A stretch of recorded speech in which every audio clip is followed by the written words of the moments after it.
Welcome to Sleepy Classic Tales. Today I'll take you into the world of the ancient myths, to one of the loveliest and oldest love stories ever told. It comes from a Roman novel of the 2nd century after Christ and has remained alive across nearly 2 millennia. Cupid and Psyche by Apuleius, set down around the year 170. It is the tale of a mortal girl of incomparable beauty and the god of love, of longing and loss, of hard trials and the love that in the end triumphs over all. Make yourself comfortable, let go of the day, and come along. In a distant kingdom, there lived long ago a king and a queen who had 3 daughters, all of great grace. Yet the 2 elder ones, beautiful as they were, paled beside the youngest. She was called Psyche, and her beauty was so perfect, so far beyond all measure, that human speech did not suffice to praise it. From near and far people streamed to her, only to gaze upon her, and in their admiration they began to worship the girl like a goddess. Indeed, they said that Venus herself, the goddess of beauty and love, had now descended to the earth and walked among them in the form of this maiden. And so it came to pass that people neglected the temples of Venus. Her altars grew cold, her festivals were forgotten, and all the reverence that had once belonged to the goddess now turned toward the mortal girl. When Venus became aware that her honor was being transferred to a mortal, a mighty wrath seized her. Indignant, she called her son to her, the winged Cupid, the god of love, that willful boy whose arrows strike even the gods and set them aflame with love. She showed him the girl and charged him to try his art upon her. He was to bring it about, she commanded, full of resentment, that Psyche should burn with passionate love for the lowest, most wretched man to be found on earth, for a creature without rank, without means, and without dignity, so that her beauty should bring her nothing but misfortune. Cupid promised to obey and set out to carry out his mother's command. Meanwhile, however, a strange misfortune began to take shape for Psyche herself. For while her 2 elder sisters had long since been married to kings, Psyche, the fairest of all, remained without a suitor.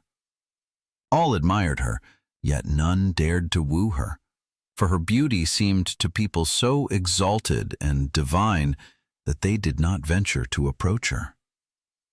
And so the fairest girl in the world sat lonely and undesired, and in her heart there grew a deep sadness over a lot that her own beauty had prepared for her.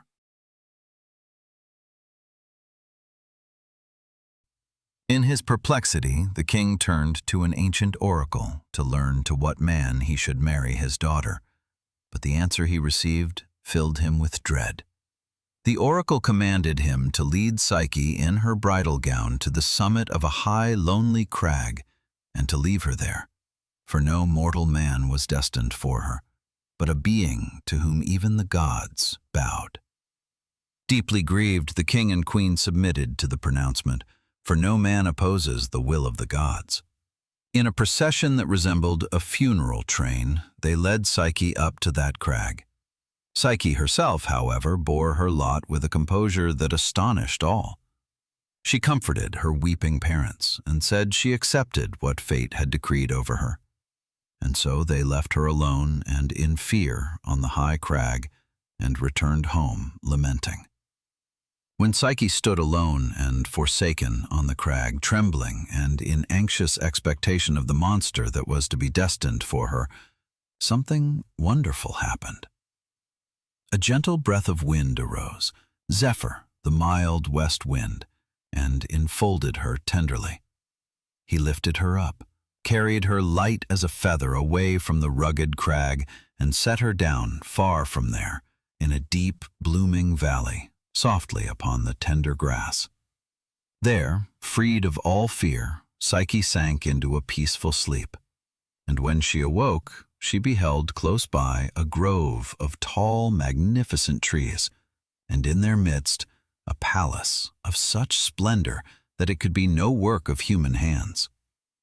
The columns were of gold, the walls adorned with silver and precious carvings, and the floors were made of noble stones fitted into pictures. Full of wonder, Psyche drew nearer and ventured hesitantly across the threshold. Within she found halls of indescribable beauty, filled with treasures, yet nowhere was a person to be seen, no inhabitant, no guard. And while she was still wandering about in wonder, she suddenly heard voices, soft, friendly voices that spoke to her without her seeing anyone. They told her that all this now belonged to her, that she was the mistress of this house, and that they, the invisible handmaids, were there to fulfill her every wish. They led Psyche to a delicious meal that served itself as if of its own accord, and lovely music sounded from invisible throats while she ate. And so Psyche was cared for in the most splendid manner in this enchanted palace, and her fear gradually gave way to a quiet wonder at the marvelous lot that had now fallen to her.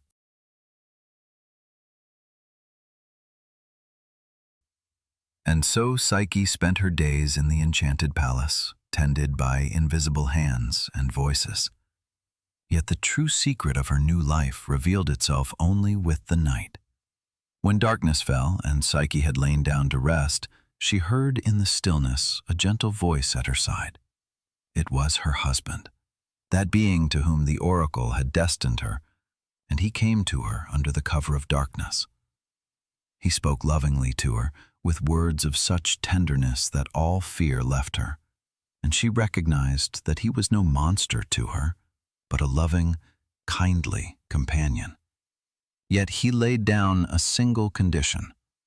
Never must she try to behold his face. Before morning dawned and the first light came up, he would always leave her again, and she must content herself with only hearing and feeling him, but never seeing him. As long as she honored this command, her happiness would be perfect. Psyche accepted the condition, and so she lived from then on in a strange yet blissful state. The days she spent alone in the splendor of the palace, and the nights belonged to her invisible husband, whom she began to love more and more without ever having seen his face. She was happy in this love, and for a time what she possessed was enough for her. Yet gradually a feeling of loneliness crept into her heart. During the day, when her husband was far away, she had no one to whom she might have spoken, and her thoughts returned more and more often to her family, to the parents who believed her lost, and especially to her two sisters. She longed to see them again, to show them that she was alive and happy. When she told her husband of this sorrow in the night, he grew grave and warned her urgently.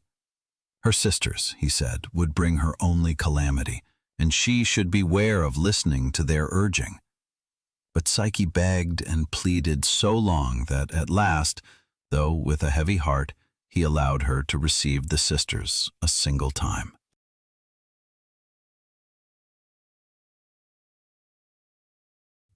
Full of joy, Psyche let her husband have his way, and the next night Zephyr, the mild wind, carried her two sisters through the air and set them down gently in the valley before the palace. Great was the reunion, and Psyche embraced the two with tears of joy and led them through the halls of her wonderful house. She showed them the golden columns, the treasures, the invisible servants, and had a delicious meal served to them. But what began as a reunion of joy soon sowed bitter envy. For when the sisters saw all this splendor, all the wealth and happiness that had fallen to the youngest, while they themselves had to make do with their ordinary husbands and their ordinary lot, their affection turned to dark resentment. At first they concealed it, yet in their hearts envy gnawed, and they began to sound Psyche out with questions, especially about her mysterious husband. Psyche, in her innocence, entangled herself in contradictions, for she had never seen her husband and did not herself know who he was. Soon the sisters saw through the fact that a secret lay hidden here, and from it they forged their wicked plan. When they came to visit once more, they had their poisonous words ready. They talked at Psyche and whispered to her that her invisible husband, whom she was never allowed to behold, must in truth be a hideous monster, a giant serpent that flattered and fattened her in order to devour her one day. Why else, they asked with hypocritical concern, did he hide himself so anxiously from her gaze? They implored the frightened Psyche to protect herself. In the night she should secretly keep ready an oil lamp and a sharp knife, and when her husband had fallen asleep, she should bring out the light, recognize the beast at the sight of it, and kill it with the knife before it could do her harm. With this dark counsel, and after they had sunk the poison of doubt deep into Psyche's heart, the sisters took their leave and left the bewildered girl to her growing fear.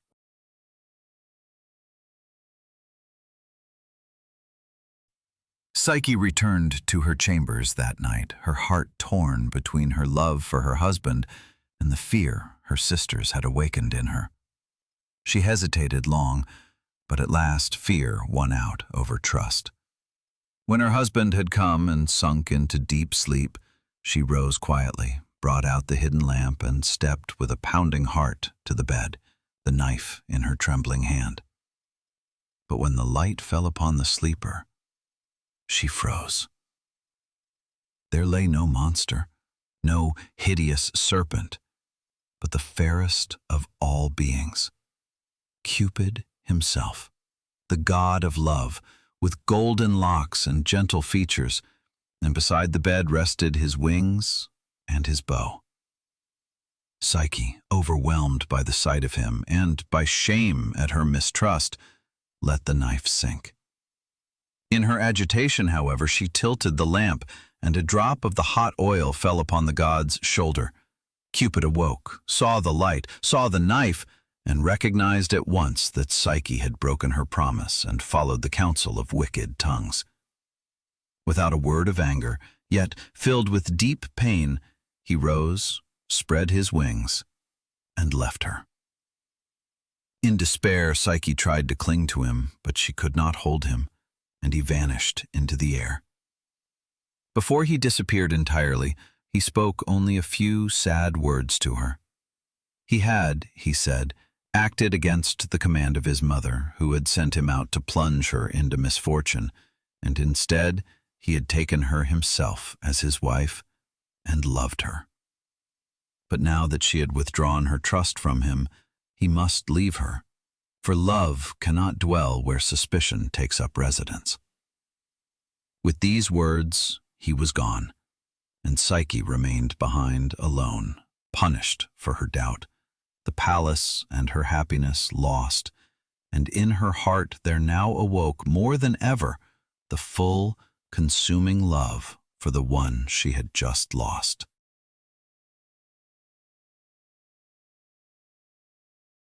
Driven by deep grief, Psyche left the deserted palace and began a long, toilsome wandering to find her lost husband again.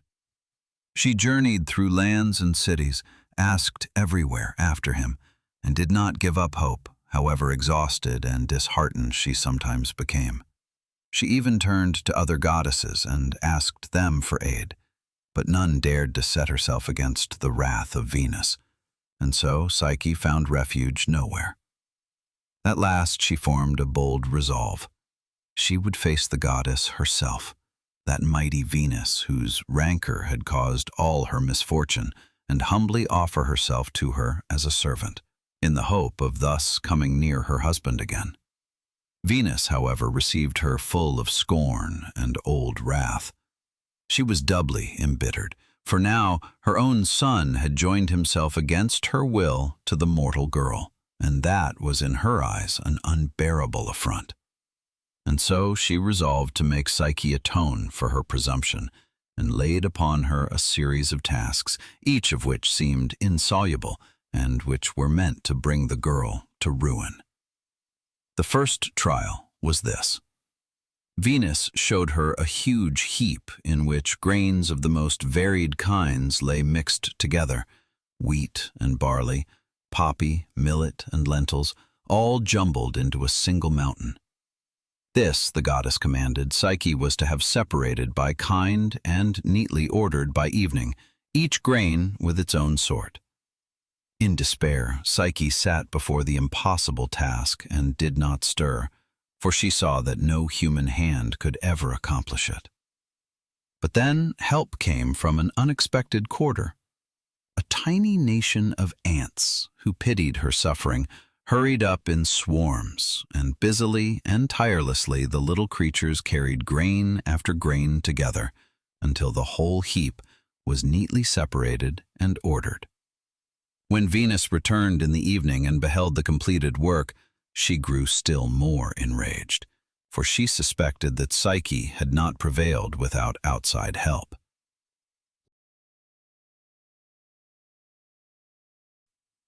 Scarcely had the first task been passed than Venus already devised the next. She directed Psyche across a river, on whose farther bank a flock of special sheep grazed, animals with gleaming golden fleece. From these, Psyche was to fetch a tuft of the golden wool and bring it to her. Again, Psyche set out despondently, but when she came to the river, a reed on the bank whispered good counsel to her. She should not go to the sheep at once, for in the bright day they were wild and dangerous and could injure her. She should wait until the sun sank and the animals had calmed, and then she need not tear the golden wool from the sheep themselves, but could gather it from the thorns and branches of the bushes, in which the animals had left enough of it behind as they brushed past. Psyche followed the kindly counsel, waited patiently, and in the evening gathered as much golden wool from the shrubs as she could carry, and brought it to the goddess. Yet this, too, did not appease Venus, but only provoked her wrath further, for again Psyche had prevailed with outside help, and so she devised a third, still more dangerous task. High up, among steep, inaccessible rocks, a dark spring welled forth, whose water plunged into a fearsome depth, guarded and surrounded by sheer cliffs so that no human could approach it. From this water, Psyche was to fill a jug and bring it.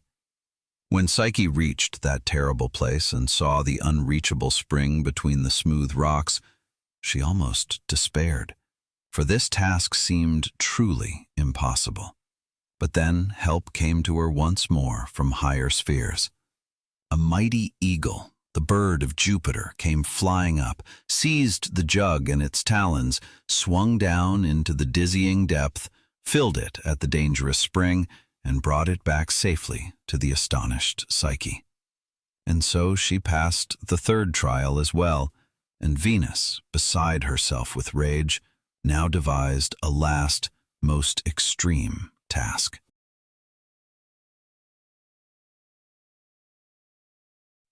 For the last and hardest trial, Venus demanded something almost impossible.